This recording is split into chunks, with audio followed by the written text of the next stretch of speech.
Okay, we're continuing to stretch our way out geographically. We're leaping to the other coast and to the digital frontier. And Libby's going to help us understand how, as much as many have described the digital as a kind of collapse of public space, turn this on its head a bit and open some new insights into how the very reverse might be. Thank you all for being here. And before I begin, I really want to thank my committee members, Ronnie Eisenbach, James Tillman, and Garth Broadcastle. Thank you so much for your brilliant ideas and tough love throughout this entire process. And also thank you so much to my classmates and friends who would support me through anything, and you all have made this experience worthwhile for me. So to begin, as my title suggests, my thesis is an exploration of the relationship that exists between the public space in our cities and the public life that takes place on the internet. So the two concepts have actually no relationship to each other spatially, yet they both serve as the connective tissue of our society today. We've all witnessed in the past few decades where this transition and where this activity takes place is actually occurring from our streets and squares into the surfaces of our screens and the palms of our hands. The activities that actually define the public realm have found a way to exist now in this new medium and in an invisible digital setting. For example, public forums now host the background where debates and discussions can occur between strangers. Social media applications have become the new places of encounter and the display of self-expression. And file sharing sites present new ways to rapidly exchange information and knowledge with one another. So the increasingly invisible nature of our public lives, to me, calls into question what is visible. So these leading questions to my thesis are: how might architecture engage with this shifting culture? How can the design of the public realm reconcile this disconnect between virtual space and physical space? So public space is vital to urban society because it lies at the center of social and cultural life. However, today the internet also acts as a new centrality where interaction and socialization simultaneously occur in this new setting. So today I would say that both physical and digital public space serve as a vital interface for civic engagement and public participation. The internet has given us a new set of tools and functions that have increased communication amongst individuals and has prompted new ways to share and discuss with one another. But these practices that used to happen solely in public space out of necessity are now invisible practices that are not sensed in the urban realm. So I'm hoping to possibly reinvigorate that.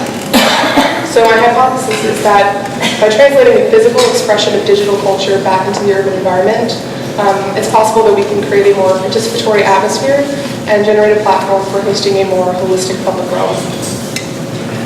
This thesis is inspired in part by my own curiosity and just watching my own generation's conception of the public realm evolve into this new digital setting, but it's heavily influenced by artists who have, such as Evan Roth and Aaron Martell, who have taken this work into their own, this interest into their own work, and have found ways to depict these hybridized digital physical conditions that both challenge preconceptions of public space, but also have found ways to expose facets of internet culture in very creative and physical ways.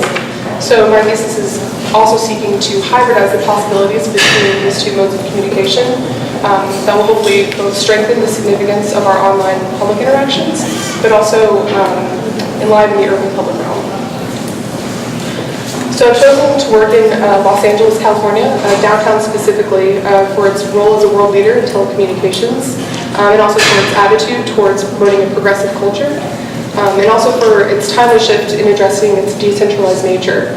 So downtown Los Angeles is currently in the process of building a residential population back into the city. So I think they're also similarly looking at ways to bring focus to what shapes local conditions while simultaneously understanding that people are operating on a wider, more global spectrum because of the internet. Pershing Square is the center of focus and the testing ground for this thesis. The site is very unique in that it has gone through a series of changes throughout its lifetime, which is not very usual for a public space. And it's changed so much that you could almost say that change has become a part of its identity.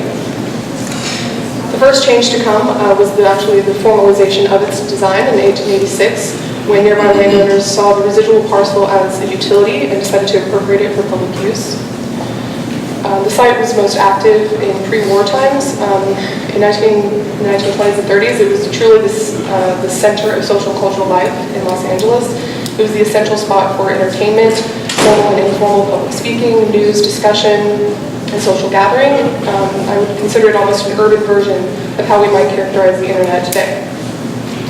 The most drastic change to the site was when it changed its function completely with the installation of a 4-story parking garage that came beneath the surface.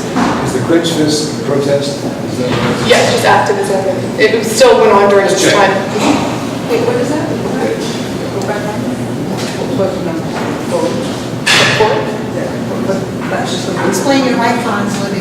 Oh, so this is showing that there's a parking garage. The image. Yeah. Right. Is that just a parking garage? Yes, this is just the surface of Pershing Square in 1951 when it's grass. Yes. Yeah, so this is the planned version and the aerial version. So the most recent design that still exists today happened in 1993 when property owners partnered with the city and wanted to make the space more attractive to the nearby tenants. So they hired 2 architects, Ricardo Legarreta and Lori Olin, to provide the design. So in the early 1990s, the site was thought to be at the forefront of urban trends. However, the space is largely considered a failure today. And that is mostly due to the fact that cars have become the major influences over people. It's a site that's used for organized events, but it's hardly seen as an amenity for daily use as it once was. So 2 decades has passed, and the city is currently seeking proposals for what the space might become next. So my thesis will propose a possible future for the site.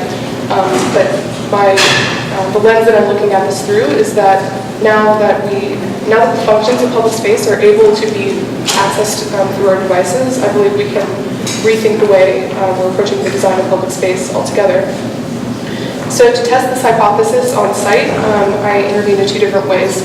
So first, providing the primary design moves that are specific to the conditions of the site, utilizing the existing infrastructure, and to provide a space that can change and adapt to a variety of uses over time, along with new infrastructure that can support this hybrid condition that I'm seeking.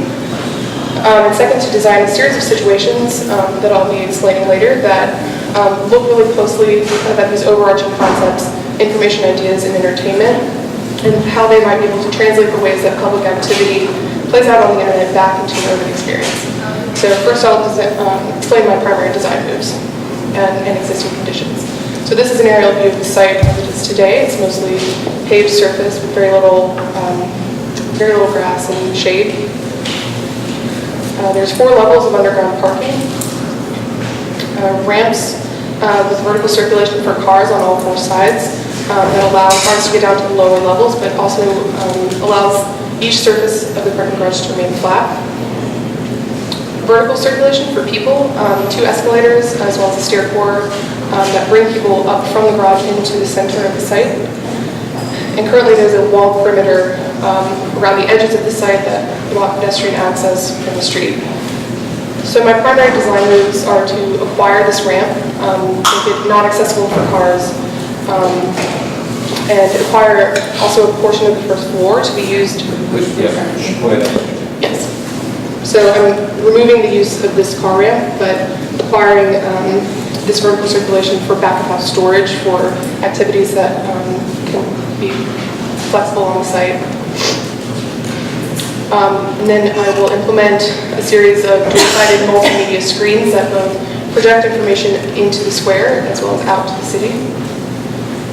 And also provide a viewing platform that can support multiple positions for viewing, both content in the square and on the screen.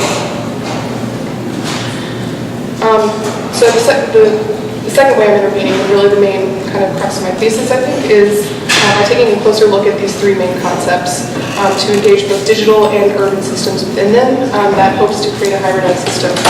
So going back to my hypothesis, in order to create a participatory public environment that engages both digital and urban systems, I engaged in a series of explorations. So I explored public space for the scale of activity it can support, understanding that a public space can be designed for the scale of the individual and more spontaneous interactions that could happen on the square. It should support local and specific activities for the smaller cultures that can come together and help to diversify the urban center. And it should provide social gathering at the largest scale for grand and centralized events. I explored the dynamics of public space throughout time, imagining the variety of uses that the space might accommodate throughout the day and the week. So for instance, nearby places that might offer coffee and breakfast, or someone enjoying that in the park in the morning. Organize music and dance events that could occur on the same day, but later in the evening. And a weekend festival that takes advantage of the entire site as a whole. So each of these main concepts will be linked in a narrative linked to each scale of use and at a particular time of day. And each of these interventions that I will walk you through also engaged in this kind of methodology that sought to look at what the possibilities were of how an activity was actually perceived and worked before and without the internet, and what are the possibilities now that we have this new utility, and what that means to combine them. And each intervention also takes into account an aspect of the local culture to reinforce what is local. So the first system to be tested on site is the search engine, and it focuses on how our relationship to knowledge, news, and information has transformed because of the internet. So today the internet allows knowledge to be retrieved on demand and allows user-generated ideas to become an accepted form of news and knowledge. So this is a project called the search engine that directly translates the way news and knowledge is shared in digital settings and brings it back into an urban experience. So the components of the project are a series of mobile trucks that contains a system of parklets that can be unloaded at a variety of locations throughout the city, a Wi-Fi network that directs users to a homepage with content that is simultaneously shared on a large screen in Pershing Square. So this is an example of how this intervention might play out with the morning ritual of drinking coffee and reading the news. So on their way to work in downtown LA, an individual who typically spends their mornings inside a coffee shop reading the news and enjoying coffee decides to purchase coffee from the parklet and enjoy it in the parklet seating. They log on to free Wi-Fi and are greeted with the Pershing Square homepage. They browse their news sites as they typically do, and they find an interesting article from their favorite blog, and they share it with their friends on social media. But they also have the option to share this directly with their city. So meanwhile, in Pershing Square,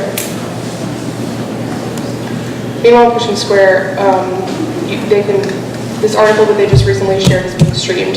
So those who encounter Pershing Square that morning can find the recently shared article on the screen and can either retrieve the article, retrieve it themselves, consume it, or reshare it, feed it back into the system.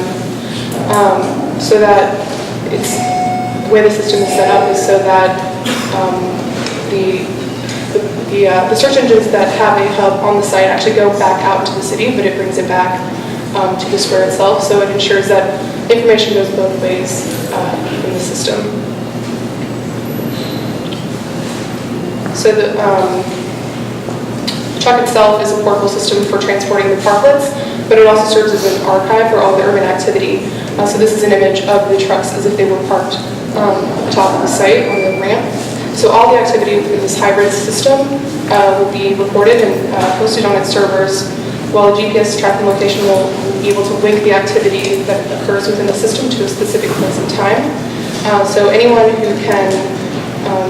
wants to know how a specific event in their city was received, they can go to the search engine and track opinions and activity, and they can also suggest places for the search engine to appear next. So this project really engages current digital practices used in sharing information and knowledge, reinforces the social infrastructure within the city, and actively increases participation in the urban realm. The next system focuses on how our relationship to entertainment and theatrical expression has transformed because of the internet. So today, spontaneous information can still be found in public space.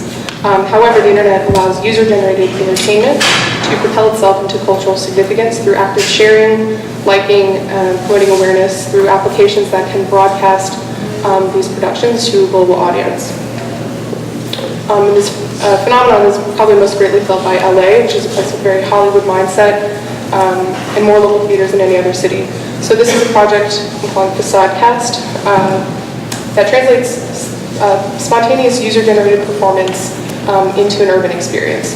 So the components of the project are 3 performance pavilions that record and project public activity performed within them onto the facade of the Millennium Biltmore Hotel, which is directly engaged from the west end of the site. It then archives these performances for on-demand broadcasting through the local Wi-Fi network and onto the screen in Pershing Square. So this is an example of how this intervention might play out with an evening organized music and dance event or evening gathering of people. So the pavilions themselves are dual-sided. With one side that films vertically to project onto the base of the facade, and the other side for horizontal filming to a local audience. These recordings can then be simultaneously shared by people within their social network and on the screen in Pershing Square. The performances are archived within the city servers that allow nearby visitors who actually witness these productions from far away to send requests to watch the performances again, giving the performance an urban platform to rise to popularity, which is essentially an urban version of creating a viral video stream in an urban setting. So this project really increases awareness of the spontaneous entertainment that occurs in public space, and it gives it a platform to rise to cultural significance within a local setting.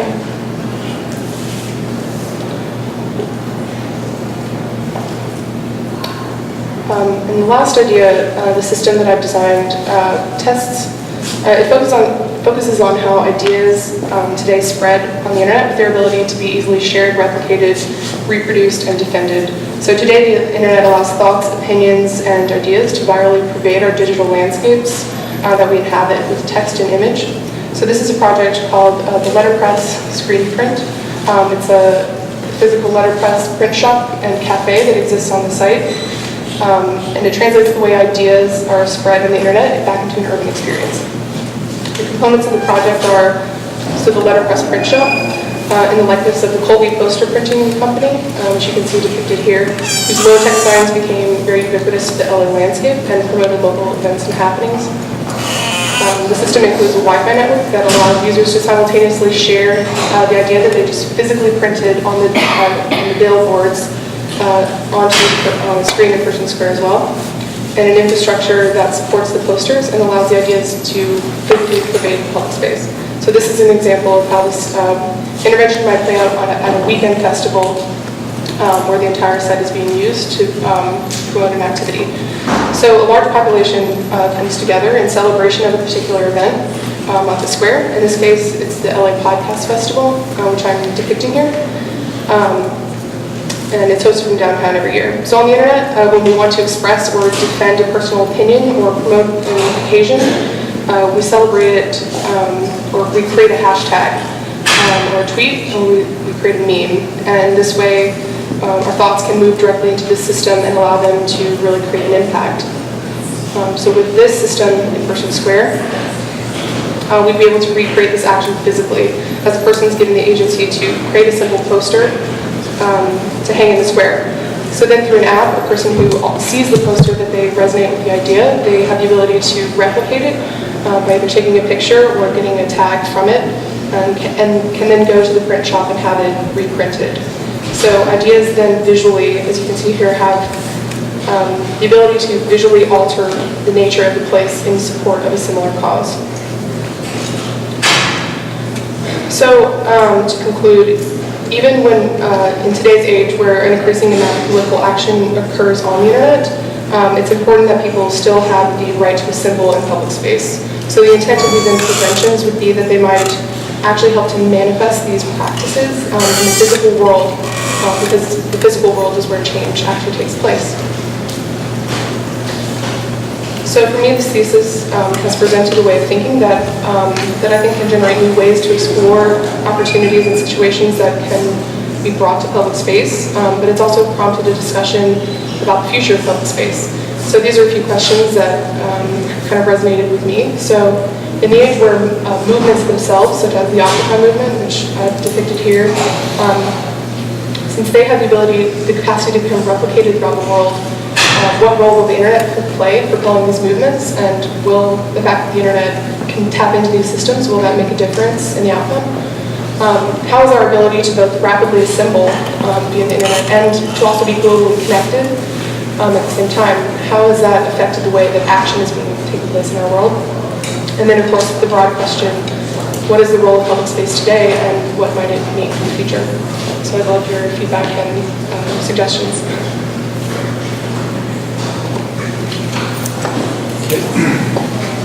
Did you look at any,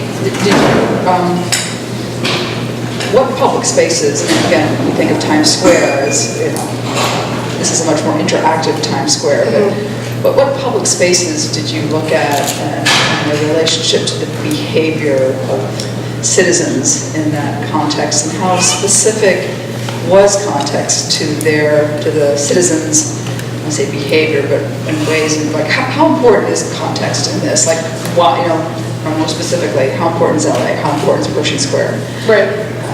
Billboards, interactive. I mean, again, start with a question. I want to say, first of all, I think you're incredibly intelligent, and I really appreciated the effort to try to think about this huge, enormous problem.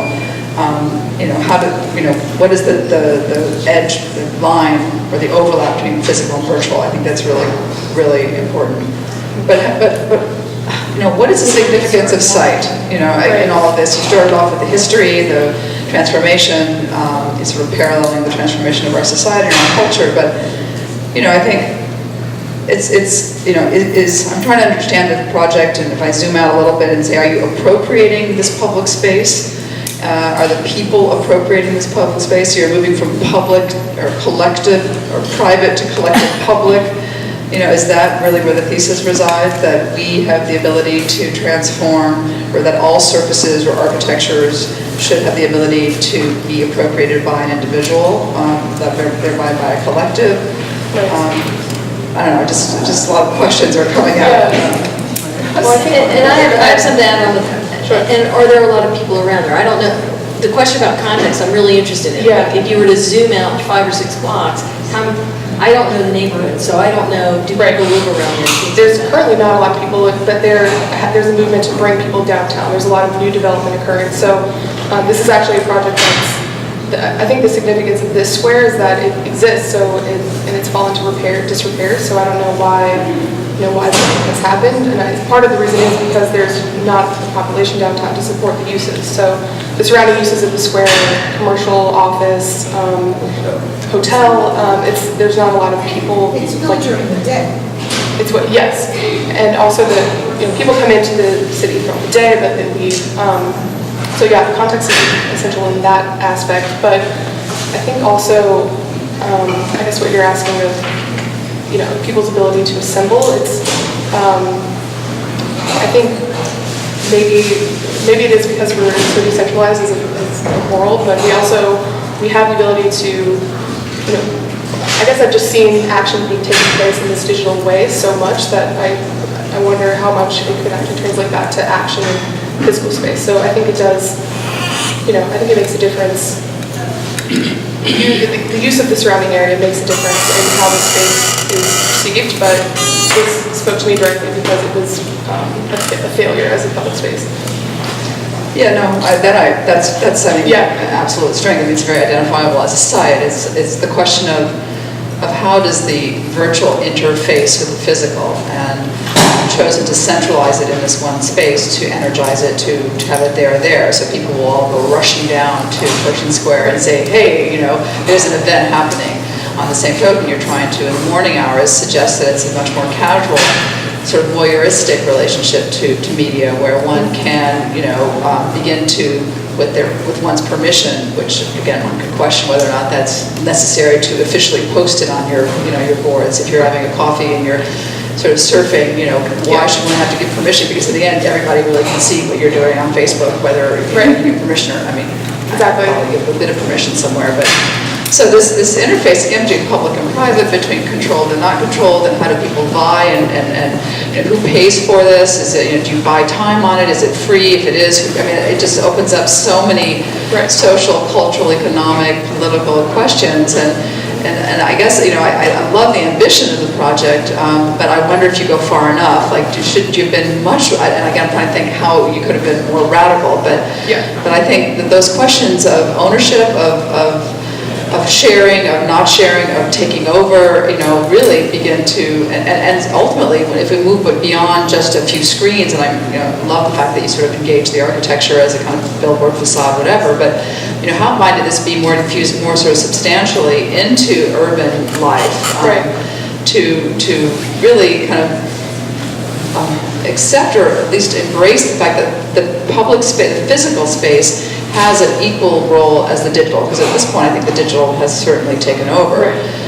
So how do you, other than having it be event space, bring it back, or not bring it back? What is the new form of urbanism? And I think maybe that's where I'm sort of maybe something helping out, but I think we need to sort of move beyond the convention of urban space. It's a new urban space. We're still somehow in the old urban space here. And I think you break through to another form of urban space.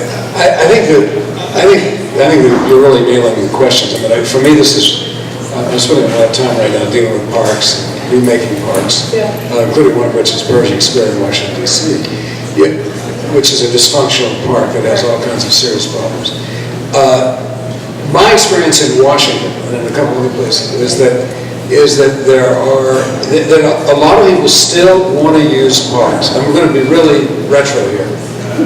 The people that we're hearing from, that are showing up at the hearings, that are sending in emails to the National Park, they're still looking for a place, a park, that includes some combination of landscape, place to walk the baby in the stroller, throw the frisbee, eat lunch, come occasionally because there's an event or whatever. And in some ways, things haven't changed as much as one might think they have. Meanwhile, if I walk into a Starbucks or I'm going down the street, everybody is either looking at their laptop or their iPhone. I ride my bike in DC all the time, and my biggest concern is pedestrians, not cars, because the pedestrians just walk out into the street without looking at what's going on.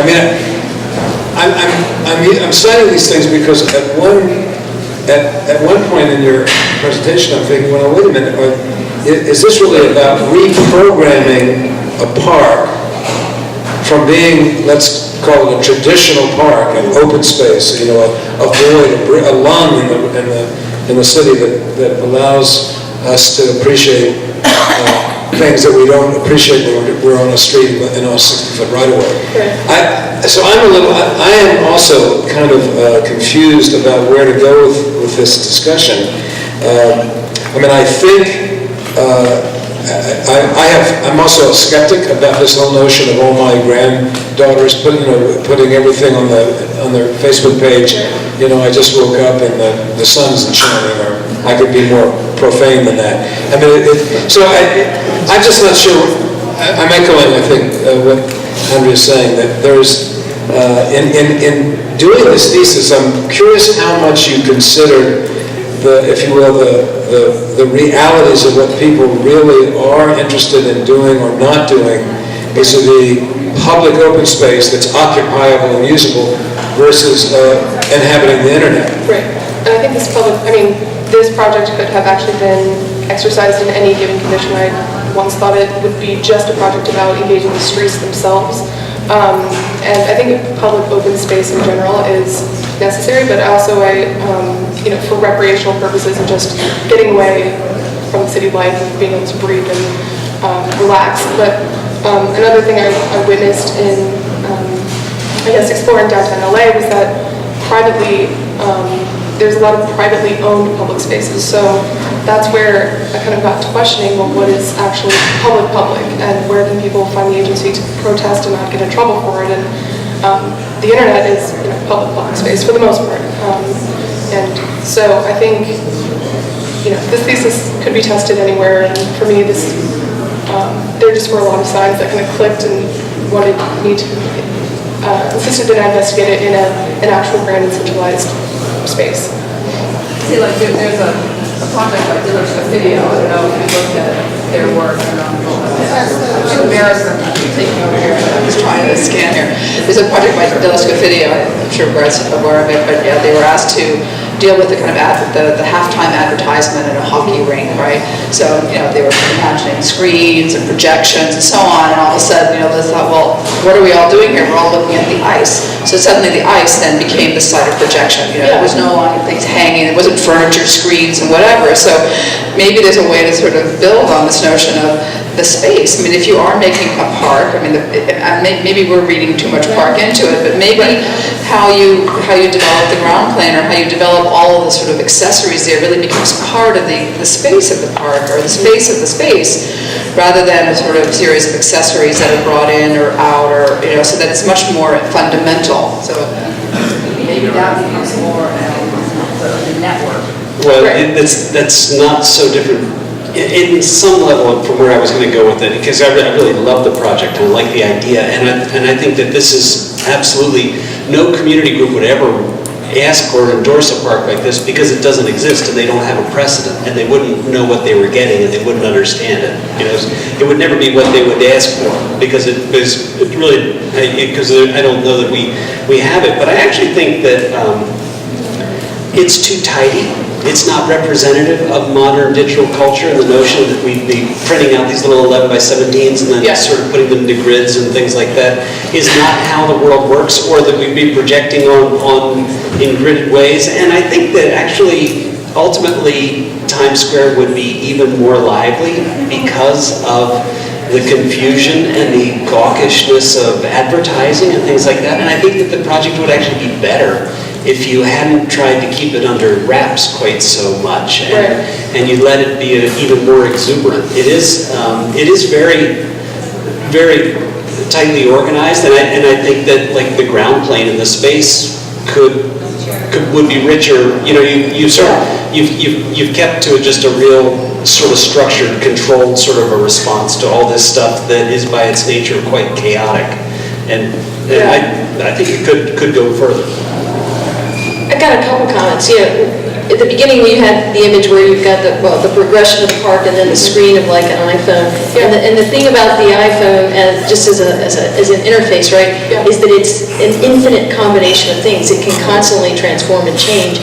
And so what I'm looking for, and it's kind of tagging on to what everybody else has been saying, is the notion that things could be really transmutable and changeable all the time. The other thing is blurring the edges. Why does the park end at the curb? Why isn't it going across the street, over to the other curb? Why isn't it taking over the street, so that not only when you enter the realm as a pedestrian, but when you drive into this area by car, a lot of plazas are tabled. They rise up a little bit so that the curbs go away, a car, they change texture so that if you're driving and you're not paying attention and you're on your phone, you actually feel a textural difference so that you're in the realm of pedestrians. There's all these different architectonic solutions and devices that I think you could have employed that would have been really interesting.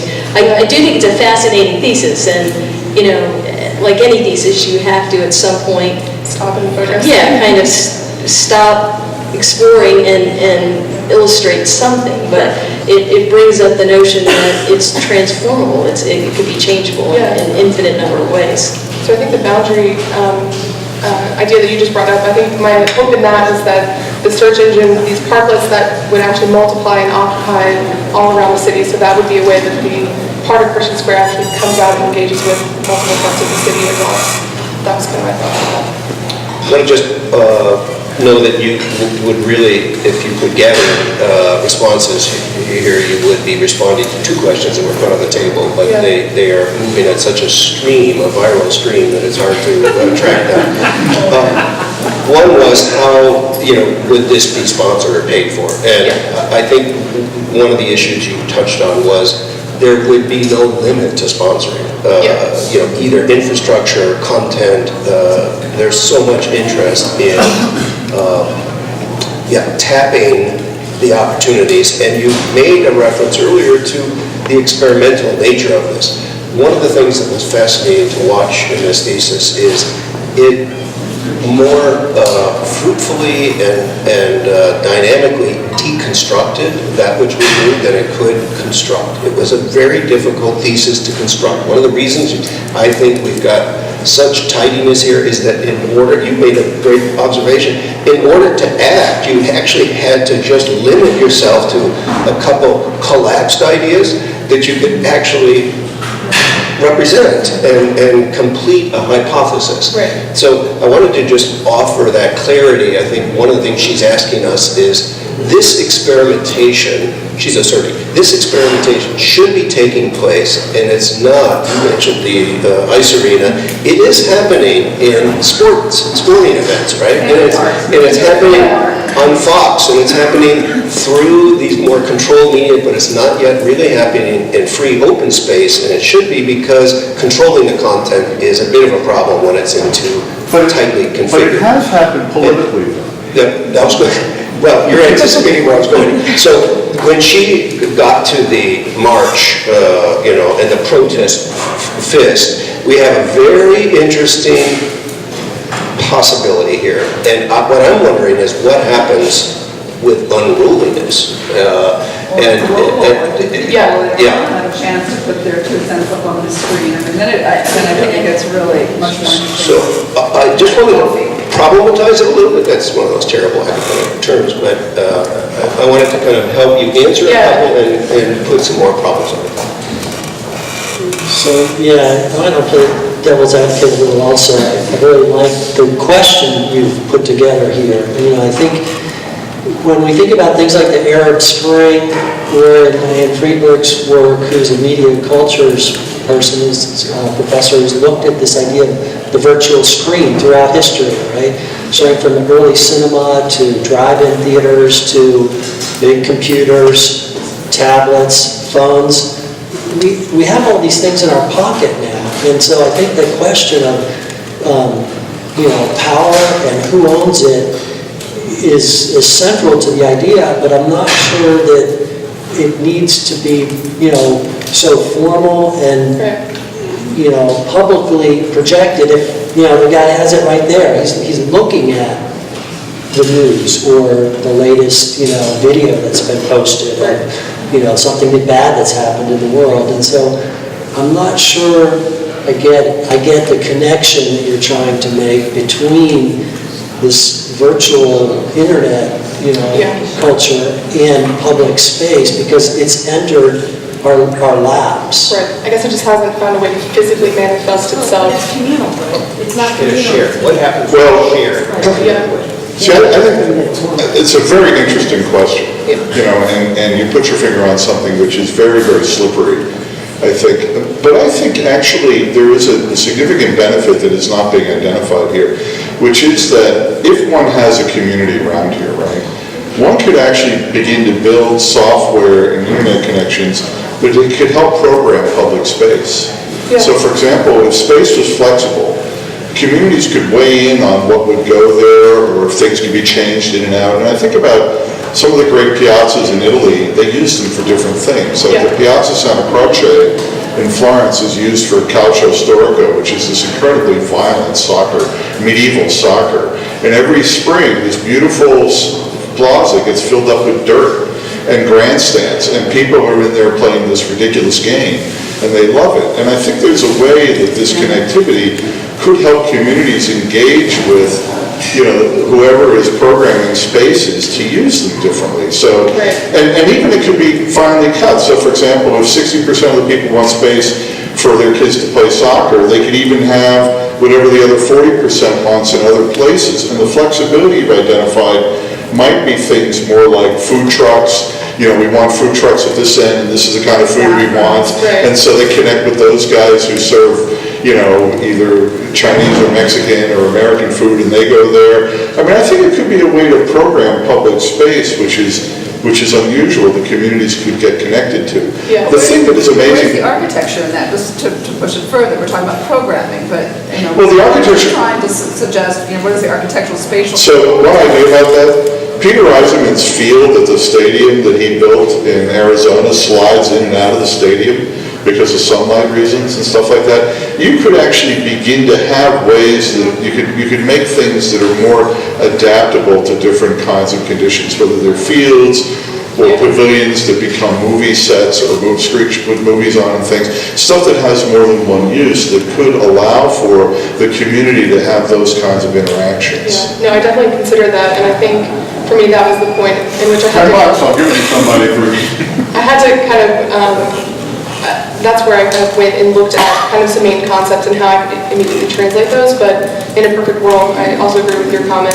I think the internet is much more chaotic and haphazard and juxtaposed, and that would be, ideally I would like to, I guess, present it in that sort of way, but there's just a lot of components, so yeah, this is the way I just Yeah, so there is an essential paradox in this, which has sort of operated throughout the semester. And when you mentioned this phenomenon of having this intimate relationship with a very small device, okay, and then we have the ability to project that information that we have held in a very intimate kind of one-on-one way, and actually have it become part of a physical environment. We're transgressing a certain threshold, and that transgression of that threshold, I think, is at least for me, having been on your committee throughout the semester, is that moment is one of the things that really has driven this investigation. And it's really not a static question, it's a very dynamic question and very much of our age, I think. So the question of how does that transgression of this sort of intimate relationship with technology actually, to put it in a very simplistic way, get writ large, and to what degree does it begin to impact the physical characteristics, the actual interactive physical characteristics, I think is part of the question, and sort of in the back end of this that we're talking about. The physical, the public, Americans tend to treat public space almost like it's static. Yeah. But in actual fact, I was amazed going down to see the various inaugurations. They have the TV monitors set up, and it really transformed the mall into something very different than what it is on a normal day-to-day basis. And I think the internet could help facilitate people's choices about that. The thing that is a little funny to me in your presentation is that I think what all this connectivity has allowed us to do is to bring very private things along with us. I think most people probably wouldn't want the screen showing what they're looking at on their tablet or their iPhone. Well, they have the ability to choose. Yeah, right. But it could be, though, that the kinds of ways that it engages folks is within larger questions about community, and also, for example, one of the reasons why the Arab Spring happened that Peter alluded to is because people were so connected. Yeah. They could go to rallying points, and they could go to places and meet and talk and things like that.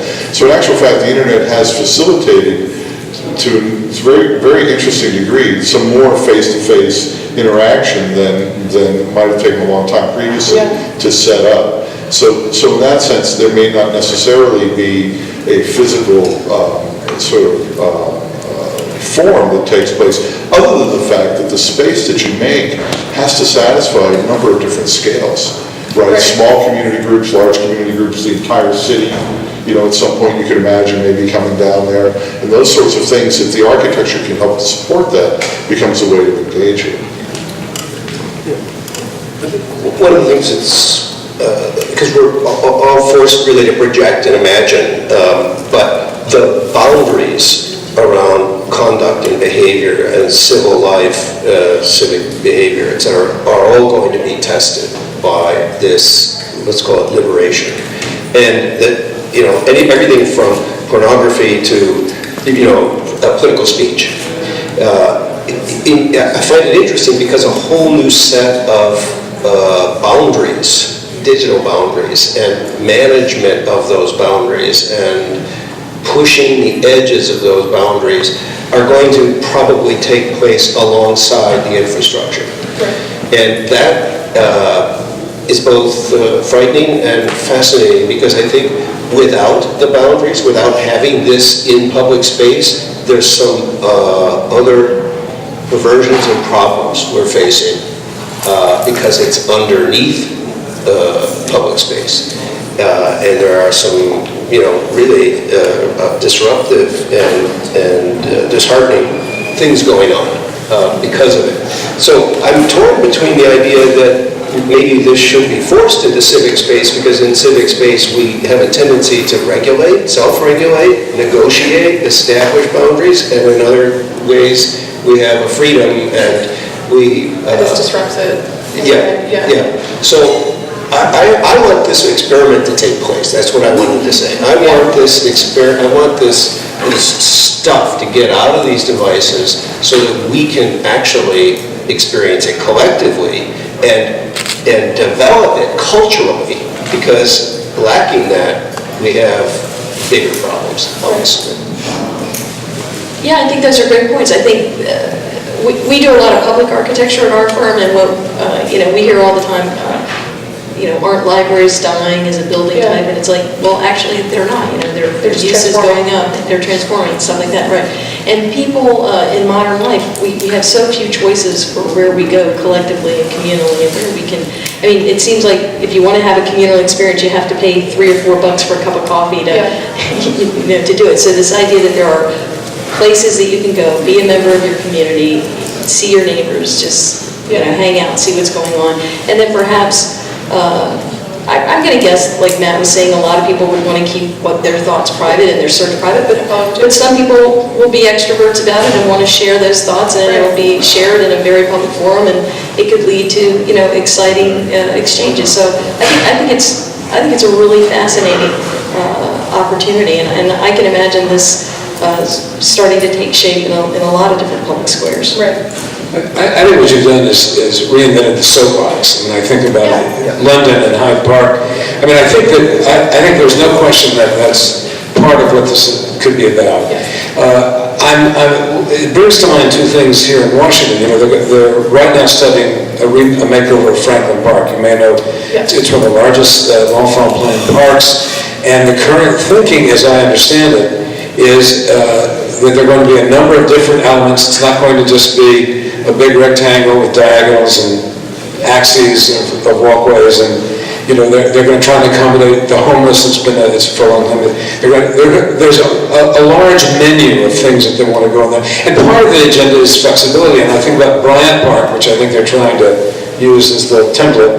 And I don't know if you know Bryant Park in New York, which is made over. And again, tremendous amount of stuff goes on, and in the summer it's a lawn, and then it becomes an ice skating rink. And it seems to me that what's really potent about this is that you have suggested, and I think even the plan to me suggests this. You've suggested that there's lots and lots of options, or lots of things that can happen here. Some of which won't involve digital technology at all. Exactly. And that's really, I think, the only way to go. I mean, I think what you need to do is recognize that people will come here for different reasons and do different things at different times of the year. The vegetation, we spend a lot of time dealing with the National Park Service and our landscape architecture consultants about, what does it look like in fall, winter, spring, summer, etc. So you're suggesting that. I mean, I see in the plan what look like palm trees, but in the elevations I see what look like ornamental deciduous trees, etc. Anyway, I think that's the right direction to go. I think this needs to be inclusive, and it needs to be all-encompassing in a way. It's a big enough park. I don't know how many acres it is, but it looks like it could do that. Yeah, tagging on to what Matt said earlier about that stadium in Arizona with the lawn, pulling out. Right. You can imagine a soccer field here that when it's on the ground plane, it's grass and you're playing soccer, and when it needs to be a pavilion with a roof, it raises up and it's a green roof, and underneath there's a pavilion, and there's shade for vendors and things like that. And you can imagine this becoming a real serious architectural flexible space. And a real architectural issue. I mean, that requires serious engineering and real visioning. Right. So I think it's And I think that could be an added layer to this project, definitely, that would, I guess, enliven it. And I think that was a direction I actually started to go before I started realizing that it wasn't as engaging the digital version of something as much as I would hope. So that's kind of two separate conversations to me, but I definitely think they could overlap. Yeah, I agree. I was going to sort of defend you a little bit and say that you were really intent on dealing with this interface between digital and physical. So I think it's probably on one hand maybe easier to bring back life to the space by through kind of structures and programs that transform and change and so on. But I think ultimately your conceptual goal was dealing with the concept of interface. I mean, that's probably what's common to all of these different threads. And so maybe the role of interface, which you really explored, I think, at the level of the screen and the billboards and the kind of physical, digital, virtual kind of projections, but maybe the level of interface could exist at many, many different scales. Yes. Much like there's an artist called Tony Borso, I think his name is. He has an install at PS1 in Brooklyn, whatever, Queens. And it's a little tiny hole, in the ground, and you don't even see it. But then you hear this noise, and you go up, and it's a teeny little voice recording of a kind of conversation between two people in a schoolyard. So they're very intimate. So maybe that's what everyone's sort of thinking. Maybe we don't want to share it, but the idea that this place would be full of these moments that are, in a way, part of the lighting, part of the the manhole covers, the planting, so there'd be multiple scales of intervention that might, rather than the kind of mega, because ultimately at the end of the day, I could say, well, if I just go to Times Square and I, change it from, Nike or Coca-Cola to Garth with a cell phone, to program it, right? In a way, your sort of screens are what you're doing. So I would suggest maybe thinking about infrastructure, kind of urban infrastructure, but at multiple scales that could drastically transform meaning, so that one of my favorite artists too is a South American artist, and, he just takes a fire hydrant and puts a little spout on it, it becomes a fountain, or he takes a lamp post and he hangs two ropes and a plank and it's a swing, so those are not digital at all, but the notion that you take the everyday, the prosaic, and you then think about them as being interfaces with a much, much larger audience, much, much larger condition, which would operate at a different scale perhaps, but that might be a solution. I like that comment a lot too, this idea of defending it and perhaps thinking about the screen itself, when it's not projecting images, what is it? Is it a diaphanous thing that you see through, or does it fold down and become a table that people have a conversation around or share a meal? So you stick with the idea of combining these two ways of communicating with each other, both physically, right, in the flesh, and through virtual means, and use the device of the screen, maybe at this larger scale, a small scale, to reinforce that connection. Yeah, I thought of that too, and I debated what screens were made of, how they might proceed down into the park, how they might actually become replicated on multiple surfaces. It was just a lot to convey, but I agree. Libby, I've been to Pershing Square several times and saw it before its most recent iteration and saw it after the changes took place to it. And I've always thought that one of the problems, it's a challenge, it's a big disappointment, no matter what iteration we've seen it in. Part of the problem, I think, is the bounding surfaces of the buildings around it are so chaotic. Some of them are pretty bad. There's even other parking lots surrounding it. The hotel is probably the best vertical surface, so you're covering it up. That makes a big question mark for me. But I think one of the challenges is the perimeter plantings for the park, and certainly limited by